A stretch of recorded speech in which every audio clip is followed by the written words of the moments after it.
उर्फी की दीवानी नंद।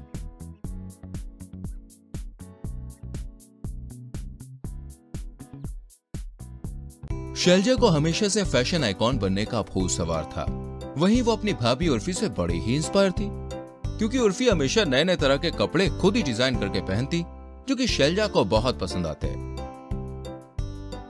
और वो अपनी भाभी के डिजाइन देखकर उसकी दीवानी हो जाती है।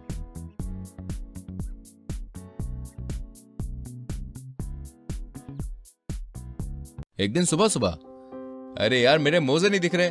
उर्फी कहाँ हो मेरी जान, मोजे ढूंढ कर दो ना मेरे। भैया आज आपकी जान मोजे में है। मतलब? वो देखो। अरे तुमने ये मेरे मोजे क्यों पहन रखे हैं? मेरे पास कपड़े नहीं थे और मोजे स्ट्रेचेबल होते हैं, इसलिए मैंने इन्हें ही पहन लिया। अच्छा, और मैं क्या पहनूं? एक काम करो, आप ना आज मेरी हील्स वाली सैंडल पहन लो, काफी यूनिक और फैशनेबल लगेगा। अरे तुम्हारे दिमाग में गोबर भरा है क्या यार, कैसी बातें कर रही हो तुम? फिर पति अलमारी से दूसरे मोजे निकाल कर पहन के ऑफिस चला जाता। जब दूसरे मोजे हैं, फिर भी पूछते हैं क्या पहनूं। वैसे भाभी आपकी ये ड्रेस बहुत प्यारी दिख रही है ना? लाओ मैं तुम्हारे लिए भी एक प्यारी सी ड्रेस बना देती हूँ। नहीं भाभी, मम्मी देखेंगी तो डांटेंगी कभी और। क्या खुसर पुसर हो रही है यहाँ? और उर्फी बहू, ये क्या हाल बना रखा है? तुझे पहनने को कपड़े कम पड़ गए हैं क्या? ये क्या पहन रखा है तूने? ध्यान से देखो, कपड़ा है। कितना भी ध्यान से देख लूं, ये दिखाई ही नहीं देगा, क्योंकि दिखाई देने के लिए कपड़े पहनने भी जरूरी हैं, जो कि तेरे बस की बात तो है ही नहीं। गजब बेइज्जती है। क्या माँ, आप जब देखो तब भाभी को सुनाती रहती हो, कभी तो बख्श दिया करो बेचारी को। हाँ, अब तू तो अपनी भाभी का ही साथ देगी, भाभी की दीवानी जो ठहरी। ऐसी बात नहीं है। फिर कैसी बात है? सारा दिन तो भाभी की दुम के आगे पीछे नाचती रहती है। तभी शैलजा झुककर उर्फी के पीछे देखने लगती है। आप उसके पिछवाड़े में क्या देख रही है? भाभी की दुम, आपने ही कहा ना उनकी दुम है। सत्यानाश हो तेरा, जा जाके मेरे लिए एक कप चाय बना कर लेकर आ। तुम जाकर पढ़ाई करो शैलजा, मैं बना देती हूँ चाय। फिर उर्फी सास के लिए चाय बनाने चली जाती है। वहीं उर्फी सारा दिन घर का काम करती है।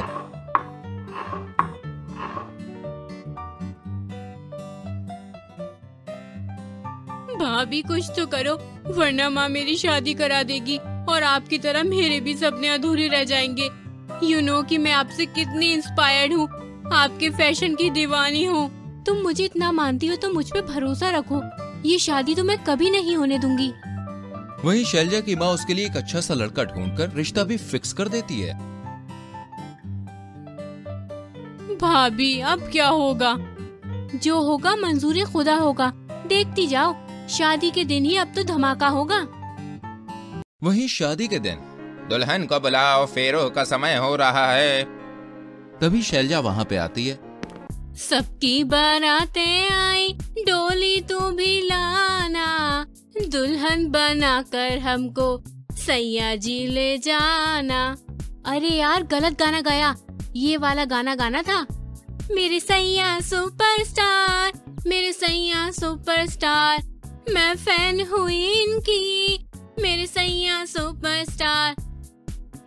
इनफ बहन जी, आप तो कह रही थी आपकी बेटी बड़ी ही संस्कारी है, ये है संस्कार। हाँ, चल बेटे। इसके बाद दोनों नंद भाभी का ये ड्रामा देखकर लड़के वाले रिश्ता तोड़कर वहाँ से चले जाते हैं। उर्फी, तेरी तो मैं जमा दूंगी कुल्फी, ये तूने ठीक नहीं किया। और आप जो कर रही थी ठीक कर रही थी माँ। आपको पता है मैं भाभी से इतनी इंस्पायर क्यों हूँ? क्योंकि भाभी के बनाए हुए डिजाइन देश विदेश में फेमस हैं। आपको छोड़कर दुनिया इनके बनाए हुए डिजाइन की दीवानी है।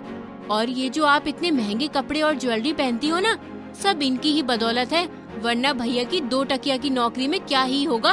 इसके बाद सास को ये बात समझ में आती है और वो अपनी बेटी का सपना पूरा करने को तैयार हो जाती है। वहीं अब नंद के साथ सास भी उर्फी की दीवानी हो जाती है।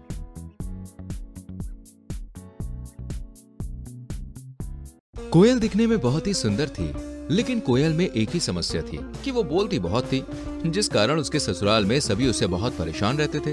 वो एक बार अगर बोलना स्टार्ट कर देती तो किसी की मजाल नहीं कि वो उसे चुप करा सके। एक दिन माँ जी, खाने में क्या बनेगा? बहू, दाल चावल भरता और रोटी बना ले। हाँ वो तो ठीक है, लेकिन दाल काहे की? तौर की, मूंग की, उड़द की, चने की या मटर की? बस बस चुप कर, हमेशा तो अरहर की दाल बनाती है ना, वही बना ले। ओके, और चावल किस चीज का बनाऊं माँ जी? मेरे सर का। हाँ वो तो मैं कर देती, बस उसका चावल अच्छा नहीं लगेगा। अब बताओ, गेहूं, ज्वार, बाजरा, फसई या धान के? अरे मेरी माँ, धान के चावल के भात बना ले, तौर की दाल बना ले, भरता बैगन का और आलू का, और रोटी गेहूं के आटे की। अब कुछ मत बोलना प्लीज, जा अब तू यहाँ से। ओके, लेकिन मैं आपकी माँ नहीं बहू हूँ माँ जी।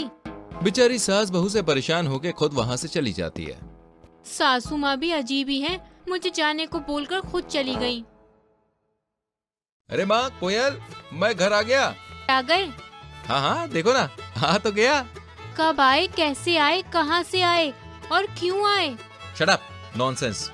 अगर मैं नॉनसेंस हूँ तो आपने मुझसे शादी क्यों की? अरे गलती हो गई, चुप हो जा मेरी माँ, मुझे माफ कर दे। क्यों करनी है ऐसी गलती कि पछताना पड़ जाए? मन तो कर रहा है कि पत्थर पर सर फोड़ लूं मैं। ऐसा मन क्यों कर रहा है जी आपका? अगर मैंने कुछ बोला तो फिर पकाएगी, इससे अच्छा मैं यहाँ से चला ही जाता हूँ। ऐसे ही कोयल की हमेशा की आदत थी, सारा दिन बड़बड़ाती रहती थी या फिर सबसे सवाल जवाब करती, जिससे सब उससे बहुत ज्यादा परेशान हो जाते।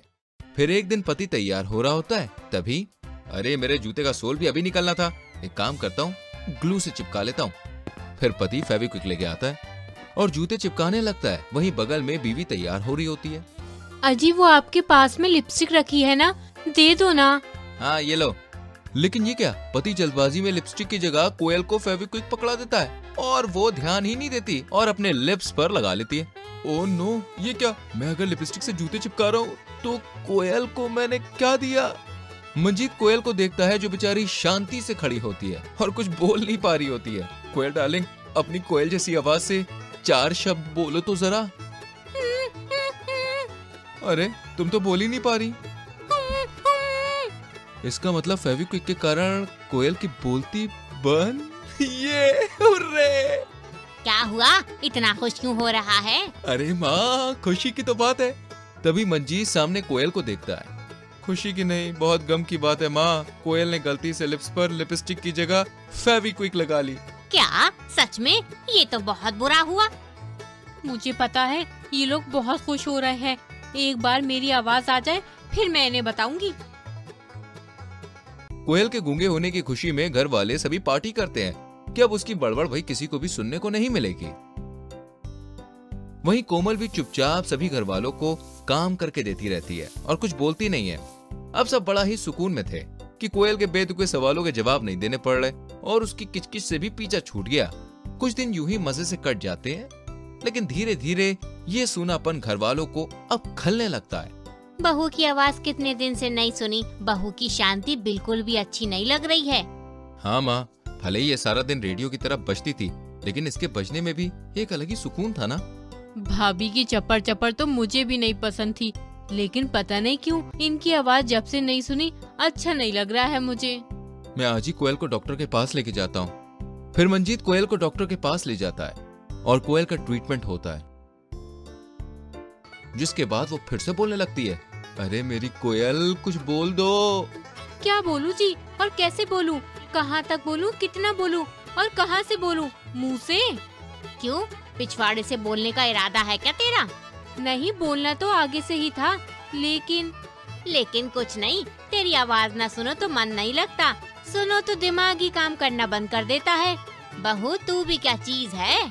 हाँ मैं चीज बड़ी हूँ मस्त मस्त, मैं चीज बड़ी हूँ मस्त। अच्छी लगी कहानी तो जल्दी से लाइक और शेयर कीजिए